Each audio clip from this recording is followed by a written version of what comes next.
ராணிப்பேட்டை மாவட்டம் ஷோலிங்கர் அடுத்த புலிவலம் கிராமத்தில் யோக சயன சாய்பாபா ஆலயம் அமைந்துள்ளது. இங்கு வைத்திய மகா கணபதி, 9 அடி உயர வேத பரீஸ்வரர், ஜெகம்பரர், பொங்கு சனி பகவான், வைத்திய சாய்பாபா, யோக சயன சாய்பாபா உள்ளிட்ட சுவாமிகள் எழுந்தருளி பக்தர்களுக்கு அருள் பாலித்து வருகின்றனர்.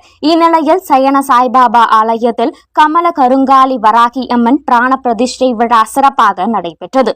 இதையொட்டி ஸ்ரீமதி கிரிஜா செம்மொழி தலைமையில் சிறப்பு யாக வழிபாடுகள் நடத்தப்பட்டு கமல கருங்காலி வராகி அம்மனுக்கு பிராண பிரதிஷ்டை செய்யப்பட்டது. அதனைத் தொடர்ந்து வராகி அம்மனுக்கு சிறப்பு அபிஷேகமும் நடைபெற்றது. பின்னர் வராகி அம்மன் மலர் அலங்காரத்தில் பக்தர்களுக்கு காட்சி கொடுக்க அம்மனுக்கு தீபாராதனை உள்ளிட்ட வழிபாடுகள் ஸ்ரீ சாய் ராஜேந்திரன் தலைமையில் நடைபெற்றது. இதில் பக்தர்கள் திரளாக பங்கேற்று வராகி அம்மனை வழிபட்டனர். வழிபாடுகள் முடிவில் பக்தர்களுக்கு அன்னதானம் வழங்கப்பட்டது. செவ்வாய், வெள்ளி, சனிக்கிழமைகள் மற்றும் அமாவாசை, பௌர்ணமி, பஞ்சமி திதி ஆகிய நாட்களில் வராகி அம்மனை வழிபாடு செய்வது ஐதீகம் என்பது குறிப்பிடத்தக்கது.